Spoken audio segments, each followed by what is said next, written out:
Dios los bendiga, hermanos.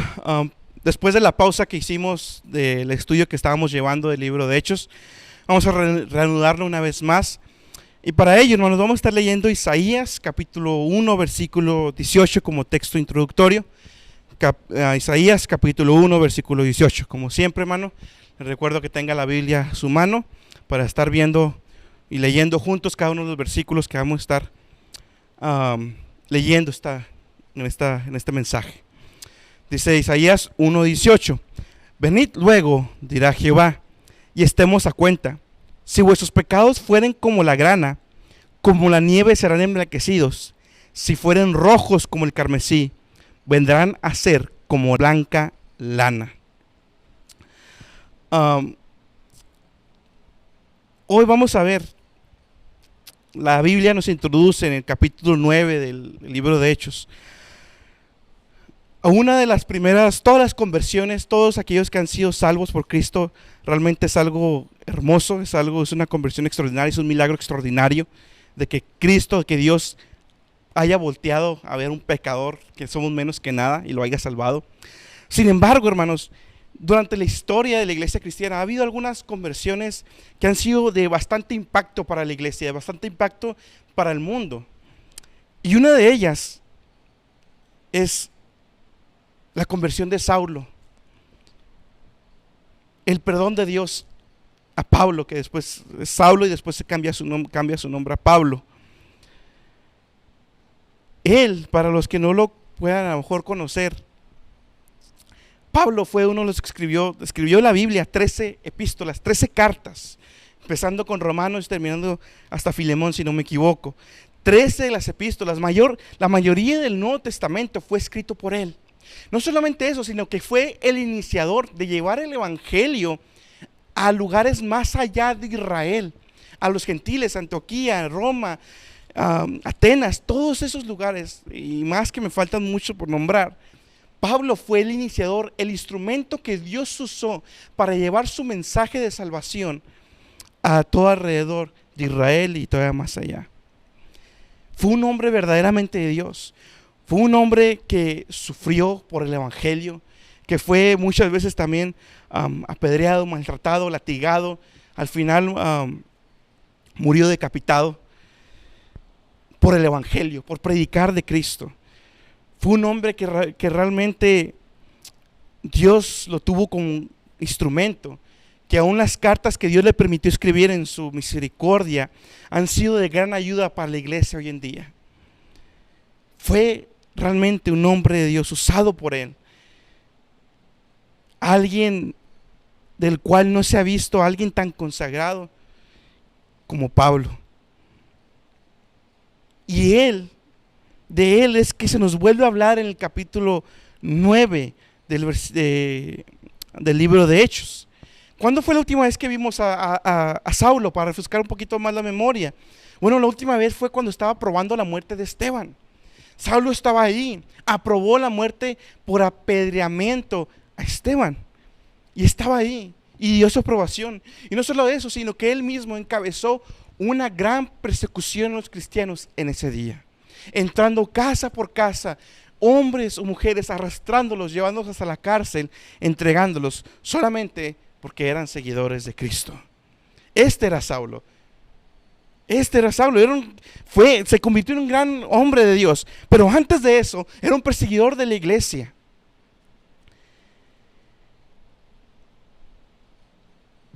Esto entonces, hermanos, la última vez que lo habíamos visto fue en Hechos terminando el capítulo 7, comenzando el capítulo 8. Mas ahora Dios nos lo vuelve a traer a memoria, Dios nos lo vuelve a recordar en el capítulo 9 del libro de Hechos. Los versículos, vamos a leer primeramente los versículos 1 y 2. Y Saulo, respirando aún amenazas y muerte contra los discípulos del Señor, vino al príncipe de los sacerdotes y demandó de él letras para Damasco a las sinagogas, para que si hallase algunos hombres o mujeres de esta secta, los trajese presos a Jerusalén. Si usted recuerda, como lo mencionaba ahorita, había hecho una grande persecución en Jerusalén a todos los cristianos. Después en el resto del capítulo 8 está ese paréntesis que nos hace la Biblia, que nos hace Dios, del ministerio por Felipe en Samaria. Terminando ese paréntesis, entonces ahora estamos en el capítulo 9, versículos 1 y 2. Nos vuelven a traer a memoria a Saulo. ¿Había terminado la persecución? No. Dice Saulo, dice aquí, y Saulo respirando aún amenazas de muerte. El odio de Saulo a la iglesia lo había consumido. Había una ira totalmente él contra la iglesia. Dice respirando, así como usted ahorita en este mismo instante está respirando, y es algo que hace constantemente y de eso vive. Así estaba respirando Saulo el odio, amenazas y muerte contra los discípulos del Señor. Su vivir ahora se había convertido en eliminar a estos discípulos. Aquí cuando dice la palabra discípulos, ya no se está refiriendo únicamente a los apóstoles, sino que ya se refiere a todos los que se llamaban cristianos, a todos los que eran seguidores de Cristo. Su obsesión, hermanos, había llegado a tal punto que la persecución no solamente se delimitó en Jerusalén, sino que pidió cartas, pidió autoridad, pidió permiso a los sacerdotes para que le autorizaran a perseguir a otros fuera de Jerusalén. No nomás quería eliminar a los cristianos de Jerusalén, sino quería eliminar a todo aquel discípulo de Cristo alrededor de Jerusalén. Pedía permiso y pidió cartas para ello, pidió autorización. Y aquí dice en el versículo 2, y mandó de letras para Damasco, a las sinagogas, para que se hallasen algunos hombres o mujeres de esta secta. La versión 1909 los llama secta. La versión 1960 dice algunos hombres o mujeres de este camino. A los cristianos, todavía no se les llama cristianos. Les recuerdo que cristiano se le llama hasta que empieza la iglesia en Antioquía. Pero en este punto, a los seguidores de Cristo se les llamaba los del camino. Y se dice, o por lo que se sabe, es por aquella frase, por aquella verdad que dijo nuestro Señor Jesús, diciendo Jesús, yo soy el camino. Entonces, así se les llamó a los cristianos. Pero para Saulo, los cristianos era una secta del judaísmo.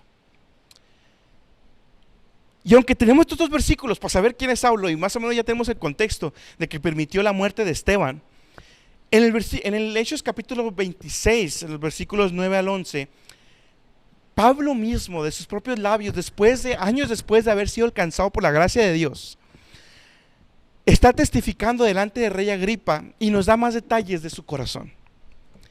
Versículo 9 del capítulo 26 del libro de Hechos. Pues bien, yo mismo estaba convencido de que debía hacer todo lo posible por combatir el nombre de Jesús de Nazaret. Eso es precisamente lo que hice en Jerusalén. Con la autoridad de los jefes de los sacerdotes, metí en la cárcel a muchos de los santos. Y cuando los mataban, yo manifestaba mi aprobación. Muchas veces anduve de sinagoga en sinagoga, castigándolos para obligarlos a blasfemar. Mi obsesión contra ellos me llevaba al extremo de perseguirlos, incluso en ciudades del extranjero. Es la nueva versión internacional. Fíjense muy bien, vamos a digerir poquito esto. Su obsesión había llegado a tal punto, como dice él, que se iba al extranjero a perseguirlos. Iba igual, usaba su mismo movimiento, casa por casa, arrastrándolos, llevándolos a la cárcel, y no le bastaba con eso, sino que procuraba su muerte, y él mismo daba aprobación de ella. Y no nomás eso, sino que no nomás iba a las casas, sino que entraba de sinagoga en sinagoga, torturándolos hasta el punto de obligarlos a blasfemar. Ese es Saulo antes de Cristo. Hermanos, amigo, amiga, la maldad en el corazón de Saulo, que asesinaba, aunque no literalmente él, pero daba su aprobación. Esa maldad que había en el corazón de Saulo es la misma maldad que hay en nuestros corazones. No importa, para Saulo no importaba quién fuera, si fuera hombre o mujer, o él iba casa por casa arrastrándolos. hasta llevarlos a la cárcel, buscando su muerte.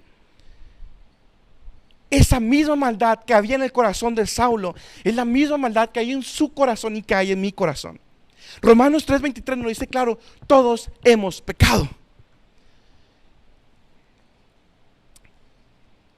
Y yo creo que regularmente deberíamos detenernos más a leer ese versículo, nomás en esa frase: todos hemos pecado.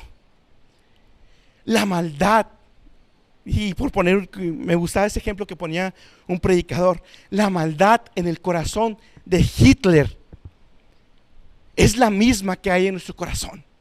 La maldad en el corazón de un dictador que mató a miles de muchas personas, de muchos judíos, es la misma maldad que hay en nuestro corazón. La maldad en el corazón de un sicario es la misma que hay en nuestro corazón. La maldad en el corazón de un asesino es la misma que hay en nuestro corazón. La maldad del corazón de un violador o de un pedófilo es la misma que hay en nuestros corazones. Todos hemos pecado, hay maldad en nuestro corazón, estamos totalmente corrompidos por causa de nuestro pecado. ¿Por qué tú no caíste a las drogas? ¿Por qué tú no fuiste un asesino? ¿Por qué no has llegado a tener la mente de Hitler? Porque puedes decir, bueno, yo no he hecho lo que ellos han hecho. Yo no caí como aquel amigo que se fue a las drogas. Yo no caí como aquel que se fue de sicario. ¿Por qué? Por la gracia común de Dios. Esta gracia frena la plena expresión de la depravación humana. Hitler, aún con todo lo que hizo, su corazón, su maldad estaba detenida, estaba frenada por la expresión, estaba frenada de su plena expresión de depravación que podía haber llegado a Hitler. Con todo lo que hizo, aún los asesinos, aún estos jóvenes que hemos visto que toman armas, asesinan a sangre fría en centros comerciales, la maldad en su corazón de todos ellos que han hecho eso es la misma que hay en nuestros corazones. Todos tenemos el potencial de ser como Hitler y aún peor que Hitler, aún peor que estos asesinos. Si no hemos llegado a hacer eso, es porque Dios en su gracia está frenando nuestra maldad. Como le decía ahorita, puede pensar, puede decir, yo jamás he hecho nada parecido, yo jamás he asesinado, yo jamás ha pasado por mi mente ni siquiera la misma depravación que pasó por Hitler. Puede decir que no lo ha hecho. Bueno, muéstrame sus pensamientos. Génesis 6:5 dice que el pensamiento del hombre es continuo, solamente el mal. El pensamiento del hombre, quien sea, llámese como se llame, es continuo, solamente el mal.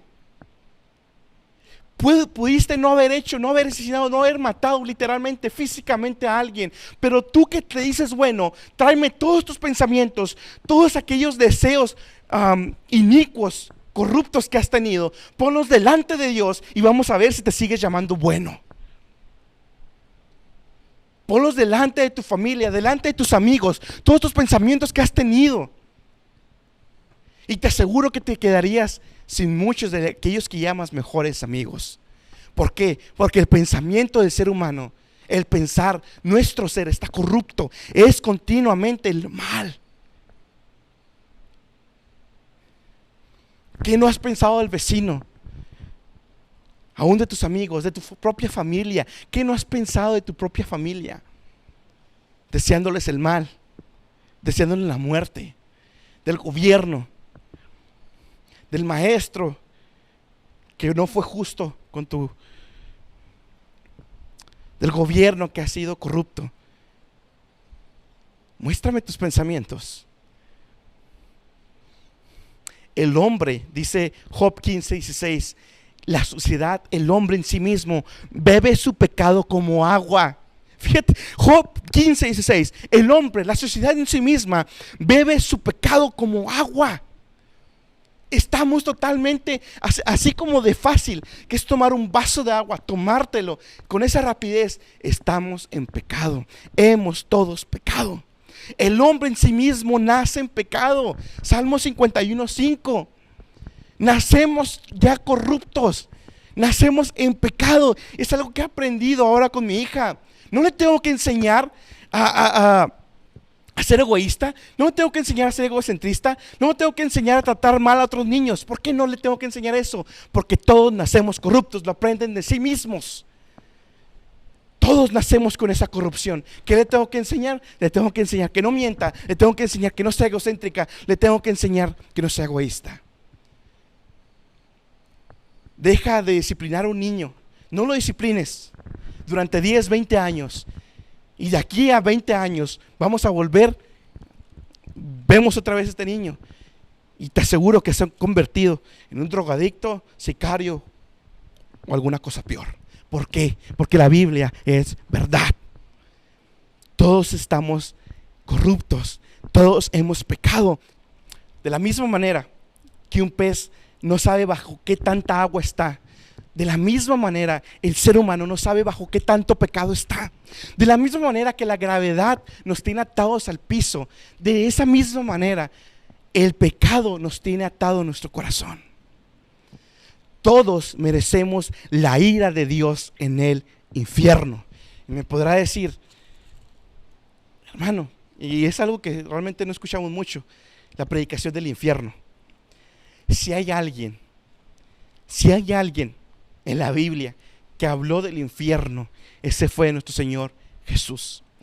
Todo lo que conocemos teológicamente, en su gran mayoría, si usted se pone a estudiar teológicamente el infierno, en su gran mayoría lo va a encontrar en los evangelios. Merecemos el infierno. La humanidad merece el infierno porque hemos pecado contra Dios. Como decía el gran predicador que se le conoce como uno de los predicadores del Gran Despertar, Jonathan Edwards: si no amaneciste en el infierno esta mañana, ya has tenido un gran día. Si no amaneciste en el infierno esta mañana, ya has tenido un muy buen día. Hermanos, amigos, si Dios abriera la tierra directo al infierno, todos caeríamos por el peso de nuestro propio pecado. Juan 3, 17 al 19: porque no envió Dios a su Hijo al mundo para que condene al mundo, mas para que el mundo sea salvo por él. El que en él cree no es condenado, mas el que no cree ya es condenado, porque no creyó en el nombre del unigénito Hijo de Dios. Y esta es la condenación, porque la luz vino al mundo y los hombres amaron más las tinieblas que la luz, porque sus obras eran malas. Al saber que todos hemos pecado, debemos de temblar. Estar lejos de Cristo, deberías estar temblando, porque has pecado y no sabes la gravedad de tu pecado, porque no sabes quién es Dios. Dios es santo, es apartado de todo, supremo sobre todas las cosas. Aún la bondad humana, aún la bondad de que se jactan muchos, aún la moralidad de la que se jacta el ser humano, se la deben a Dios. Aún la moralidad del ser humano se la debe a Dios, porque no es más que la obra de Dios refrenando su inequidad. Cuando el pueblo pecaba, Dios le repetía la frase. Cuando el pueblo de Dios pecaba, aún ya nosotros como cristianos, Dios siempre les ha dicho la misma frase: recuerda de dónde te he sacado, recuerda de dónde has caído. Hermanos, esa es una de las razones por las cuales existe orgullo en el cristiano. Esa es una de las razones por las cuales hay indiferencia del cristiano al prójimo, como lo veíamos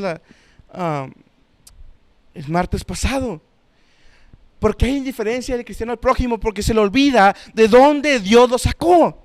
Tito 3:3: porque también éramos nosotros necios en otro tiempo, rebeldes, extraviados, sirviendo a concupiscencias y deleites diversos, viviendo en malicia y en envidia, aborrecibles, aborreciendo los unos a los otros. Y si no le quedó claro, Efesios 2, de 2 al 3: en que en otro tiempo anduvisteis conforme a la condición de este mundo, conforme al príncipe de la potestad del aire, el espíritu que ahora obra en los hijos de desobediencia, entre los cuales todos nosotros también vivimos en otro tiempo, en los deseos de nuestra carne, haciendo la voluntad de la carne y de los pensamientos, y éramos por naturaleza hijos de ira, también como los demás.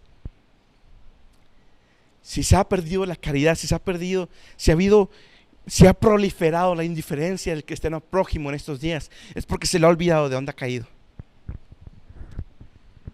Es porque se le ha olvidado quién era antes de Cristo.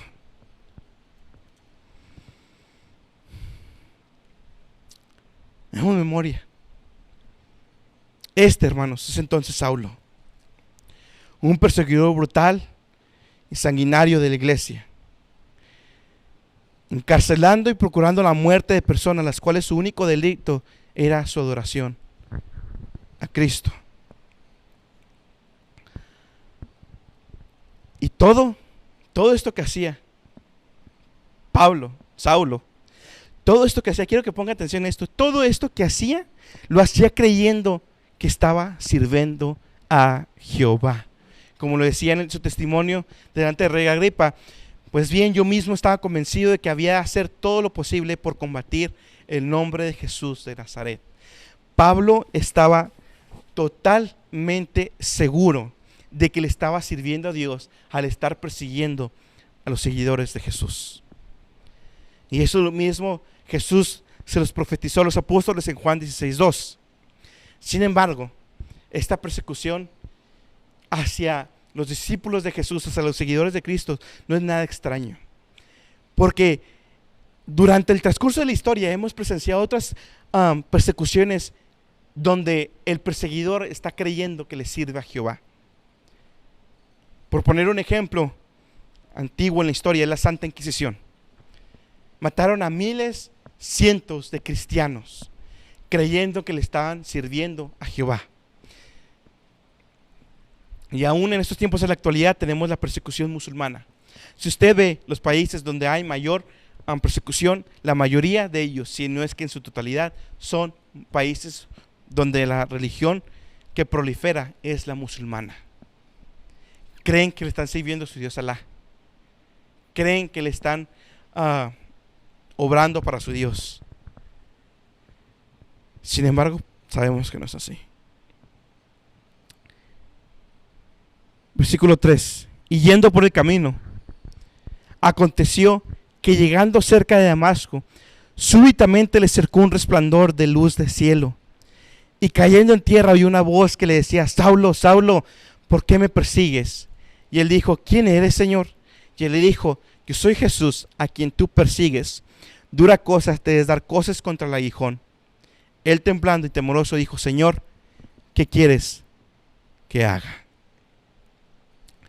Después de conseguir la aprobación de la autorización que estaba pidiendo, fue camino a Damasco. Y en su camino a Damasco le cercó un resplandor de la luz del cielo. Quiero que a lo mejor se nos puede estar pasando algo. En el testimonio de Pablo delante del rey Agripa sabemos que esto ocurrió durante el mediodía, en el Oriente Medio, en el desierto, al mediodía, cuando la luz del sol está en su pleno apogeo. Le cercó a Saulo en ese momento un resplandor de la luz del cielo.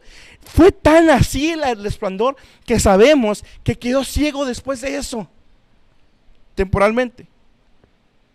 Quiero que trate de imaginarse ese resplandor que le cercó a Saulo en ese momento, que opacó la luz del sol, opacó la luz del día.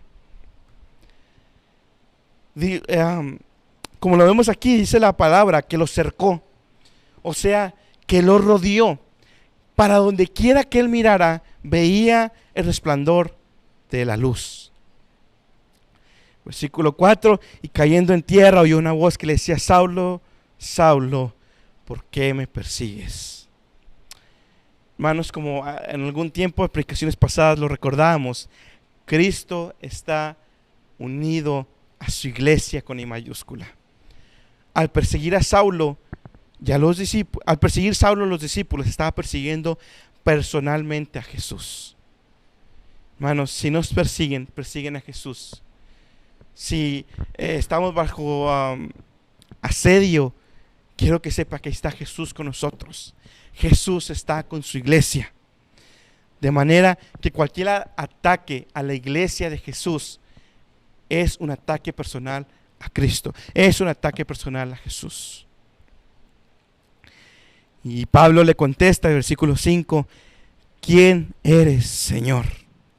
A Saulo, hermanos, no le quedó duda alguna, ni por un instante, de que se trataba de Dios mismo encarnado en Cristo Jesús. Estaba viendo a Dios mismo por medio de la figura de Cristo.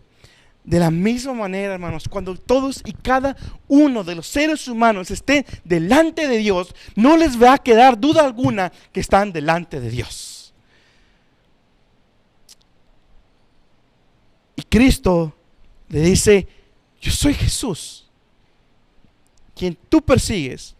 Pero quiero que pongamos atención en la frase que sigue. Dura cosa te es dar coces contra el aguijón. Para entenderlo un poquito, en su contexto literal, en su significado literal, en ese tiempo se usaba para los asnos, para las carretas, todo eso que usaban. Aparte de los látigos, se utilizaba un tipo de vara puntiaguda, de manera que cuando querían que el asno o cualquier animal que estaban usando fuera más rápido, se detuviera, o algún movimiento que ellos querían que hiciera, con esta vara puntiaguda los trataban de controlar. Y obviamente le dolía al animal. Pero cuando este animal se rebelaba a esa vara puntiaguda, que es el aguijón, lo pateaba. Y lo único que hacía era causarse más daño. Y eso es lo que Jesús le está diciendo a Saulo. Dura cosa te es dar cosas contra el aguijón. En otras palabras, hermanos, te es inútil, le dice Jesús a Saulo, te es inútil luchar contra mí, te es inútil luchar contra Dios. Le era inútil a Saulo perseguir a la iglesia, porque lo único que hacía era acumular la ira de Dios contra él. Le era inútil, porque aún todos ellos, y lo vemos en el martirio de Esteban, aún todos ellos que morían a causa de la persecución de Saulo, todos ellos terminaban gozosamente en la presencia de Dios. Y quiero que sepa algo, quiero hacer esta anotación aquí. Somos en toda la historia la única religión, no más nosotros los seguidores de Cristo, somos los únicos que aún en la hoguera, crucificados, tirados a los leones, morían cantando y alabando a Dios, porque siempre hemos tenido algo desde que Cristo ascendió hasta nuestros días, una certeza de que cerrando mis ojos en esta tierra, cuando yo parta y muera, estoy seguro que los voy a abrir delante de mi Señor. Por eso morían así los cristianos. Al hombre, al ser humano que está apartado de Cristo, le es inútil buscar paz y felicidad fuera de Cristo, porque lo único que logra es acrecentar su vacío. Le es inútil al hombre buscar felicidad en lo material, en lo familiar.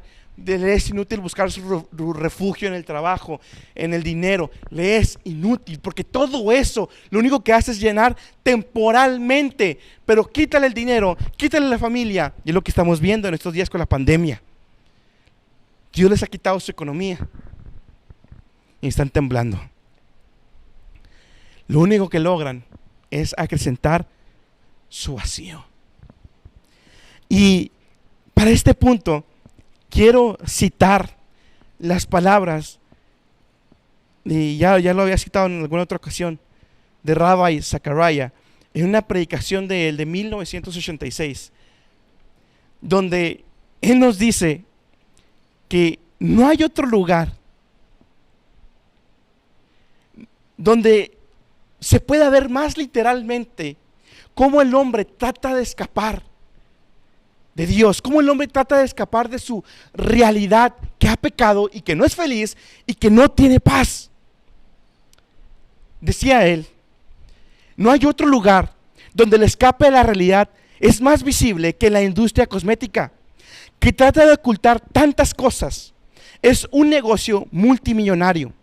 vendiéndonos productos para hacernos vernos mejor, sentirnos mejor, ocultando nuestra vejez o cualquier otra forma inocente de disfiguración.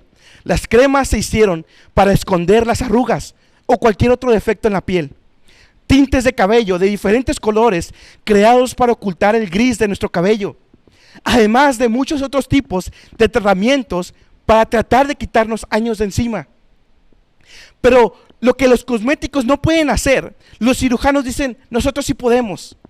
Estiran la piel para hacerte ver más joven, implantan cabello para ocultarte la falta del mismo, y arreglando la barbilla o la nariz para vernos o para verte tal cual como el artista que deseas verte. Y no nomás eso, sino que el ser humano ha usado la ciencia en el área de los cirujanos para que su pecado poder hacerlo de mejor manera. Y me estoy refiriendo a todas aquellas personas homosexuales, transgénero, que han usado la cirugía, la ciencia detrás de la medicina para poder expresar su pecado de una manera más sofisticada, deformando sus cuerpos para tratar de ser alguien que no son. El hombre tratando de ser mujer y la mujer tratando de ser hombre.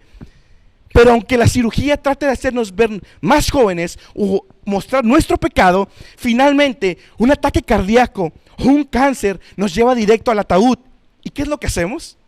Volver a poner todos los cosméticos posibles, perfumes y la mejor ropa, para que en ese encuentro, en el ataúd final, todos los que pasen delante de él puedan hacer un último complemento, tratando de negar y mitigar la realidad de la muerte, diciendo, se ve tal cual como era. No hay mejor momento para decir, se ve tal cual como era. La gran manifestación del pecado no está en las guerras, no está en el dolor, no está en la desfiguración corporal, sino en la corrupción total existente en todos los seres humanos, tratando de negar y esconder su culpa, aborreciendo a Dios constantemente con su manera de vivir. Todos hemos pecado. Todos estamos corruptos, no hay nadie, no hay justo ni en uno, no hay quien haga lo bueno, no hay quien busque a Dios. Todos, no hay temor de Dios en nadie. El pecado, únicamente la tecnología lo único que ha hecho es volver más sofisticado nuestro pecado. Tenemos la pornografía en nuestras manos, tenemos el pecado en nuestras manos. Eso es lo que ha hecho el hombre. Dar cosas contra el aguijón. Por más que el hombre trate de alejarse de Dios con su ciencia, al final toda rodilla se va a doblar y va a confesar que Cristo es Señor. Versículo 6.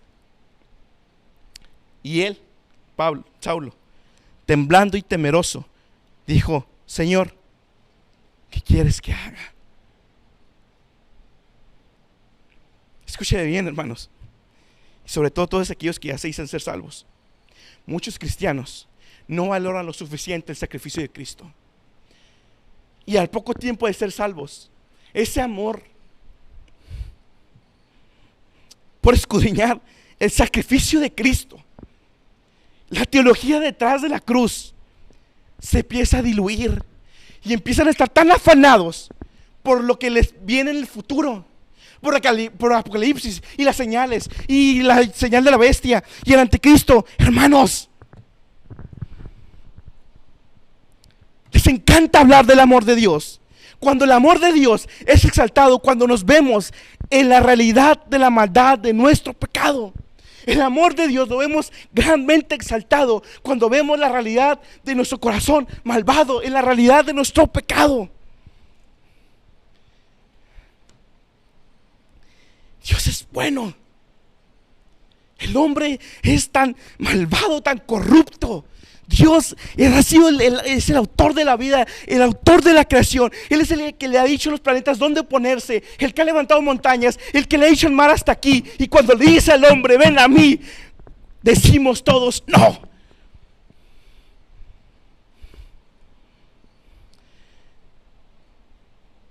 Somos realmente con un corazón malvado, caído, corrupto. Aún ya como hijos, hermanos. Aún ya como hijos, No hay manera más hermosa de probar el amor de Dios que recordando de dónde hemos caído, viendo aún nuestra propia maldad, aún ya como hijos. Solo de esa manera caeremos de rodillas delante del amor de Cristo. De la misma manera que Pablo respondió, temblando y temoroso, dijo: Señor, ¿qué quieres que haga? La sumisión al señorío de Cristo, la sumisión a la voluntad de Dios, es una clara evidencia de salvación en el corazón. La sumisión a Cristo como Señor. Les encanta tener a Cristo como Salvador, pero se les olvida que Cristo es Señor. Ya no se trata de mí ni mis deseos. Filipenses 3, capítulo 3, versículos 7 al 8, Pablo lo dice estrictamente. Pablo tenía que jactarse como hebreo de hebreos, fariseo entre los fariseos. Pero ¿qué hizo Pablo a diferencia de toda la bola de predicadores falsos que están ahorita? Quieren nomás exaltar su nombre, quieren un lugar delante de todos aquellos grandes en Cristo. El más grande, hablando humanamente, fue Pablo, y siempre lo que hizo fue jamás hablar del mismo y exaltar a Cristo sobre todas las cosas. Y las pocas veces que lo llegó a hacer fue porque lo estaban atacando. Vea el contexto. Es un cambio de naturaleza. No dejamos de hacer todo aquello que antes nos gustaba, nuestro pecado. No es que ya cuando soy salvo, no es que ahora tengo que seguir unas reglas, no es que ahora tengo que seguir unas leyes, no estoy obligado a hacer aquello que odio. No vengo a la iglesia porque tengo que venir. No oro porque tengo que orar. Y muchos iban a la iglesia porque es lo correcto hacer. Muchos esposos y familias iban a la iglesia porque la esposa los traía, o porque la familia los traía como hijos, porque papá y mamá te traían y no había de otra.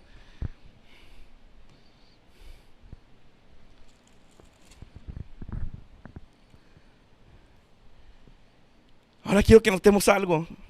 Versículos 6 y 7. Y el Señor le dice: levántate y entra a la ciudad, y se te dirá lo que te conviene hacer.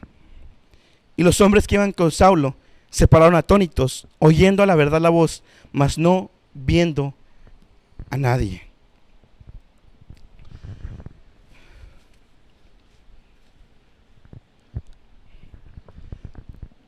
Algo que se nos pudo haber escapado aquí es que Saulo iba en compañía, no iba solo.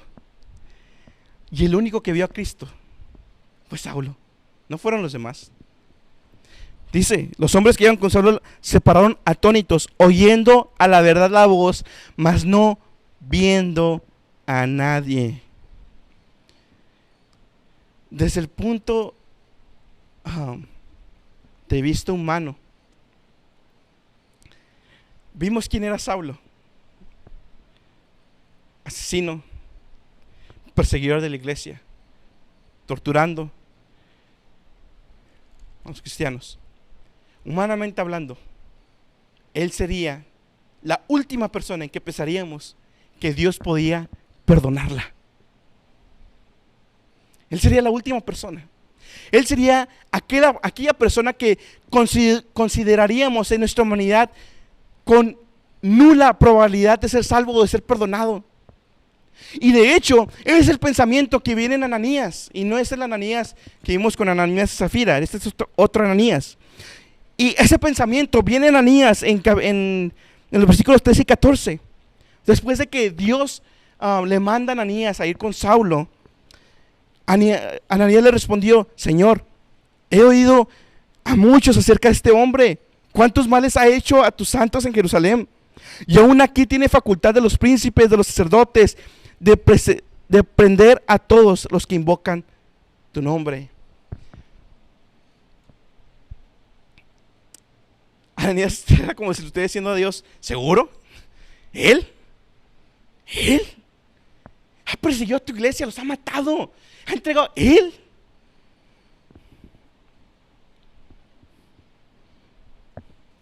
Dios pudo haber ignorado a Saulo, dejarlo que se perdiera, Pero aunque el pecado de Saulo era grande, mayor fue el amor de Dios por él.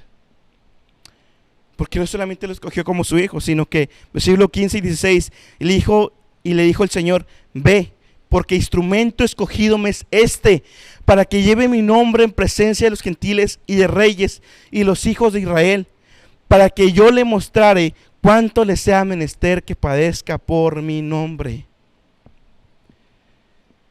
No solamente como hijo, sino que todavía Dios le está diciendo a Ananías: a este yo lo he escogido y lo voy a usar como instrumento. Y nótese, la salvación no es por obras. Saulo era la persona menos indicada para ser salva, para ser perdonada por Dios.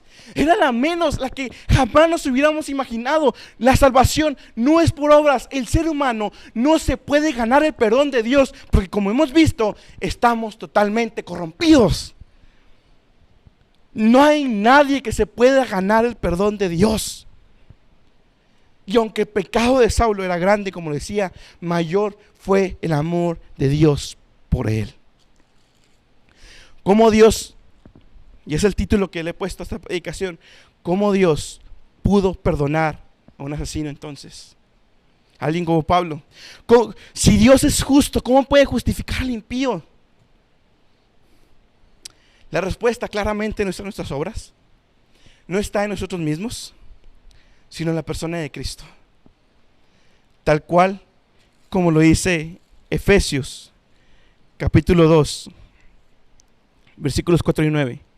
Pero Dios, que rico en misericordia, por su mucho amor con que nos amó, aún estando nosotros muertos en pecados, nos dio vida juntamente con Cristo. Por gracia sois salvos, y juntamente nos resucitó y asimismo nos hizo sentar en los cielos con Cristo Jesús, para mostrar en los siglos venideros las abundantes riquezas de su gracia en su bondad para con nosotros en Cristo Jesús. Ponga atención: porque por gracia sois salvos por la fe, y esto no de vosotros, pues es don de Dios, un regalo de Dios, no por obras, para que nadie se gloríe. ¿Dónde queda, cristiano, tu jactancia? ¿Dónde queda, hombre, tu jactancia? ¿Dónde? Cristo mismo tuvo que venir a hacerse hombre. Cristo vivió una vida perfecta, no solamente viviendo, alejándose del pecado o esquivando lo malo o evitando lo malo, no, sino que Dios en sí mismo, Jesús, jamás en su mente pasó un pensamiento de maldad, jamás. Él siempre hizo lo correcto, con el corazón correcto, en amor por Dios su Padre. Vino y vivió la vida que tú y yo jamás hubiéramos podido vivir. Vino a tomar su lugar, y nuestro lugar. No tenía necesidad de venir. En lugar de que nosotros pagáramos las consecuencias de nuestro pecado, Cristo tomó nuestro lugar en Getsemaní. No estaba pidiendo pasar la copa por temor a los clavos. Cuando Jesús estaba en Getsemaní, en horas antes de estar clavado en la cruz, cuando estaba ahí, Jesús le dijo a Dios: que pase de mí esta copa, que pase de mí esta copa, que pase de mí esta copa. Pero Jesús no tenía miedo de la cruz ni de los clavos. Pablo y Silas estaban cantando. Muchos mártires murieron cantando en la hoguera. Jesús no tenía miedo de la cruz ni de los clavos, sino porque sabía que la ira de Dios caería sobre sus hombros. Dios le negó la misericordia a su Hijo. Escúcheme bien: Dios le negó la misericordia a su Hijo para poder brindárnosla a nosotros. La ira de Dios sobre él. Dios Padre mandó a su Hijo a morir en la cruz. Dios mismo, dice en Isaías, quiso quebrantarlo, quiso aplastarlo. Getsemaní en sí mismo significa prensa de olivas.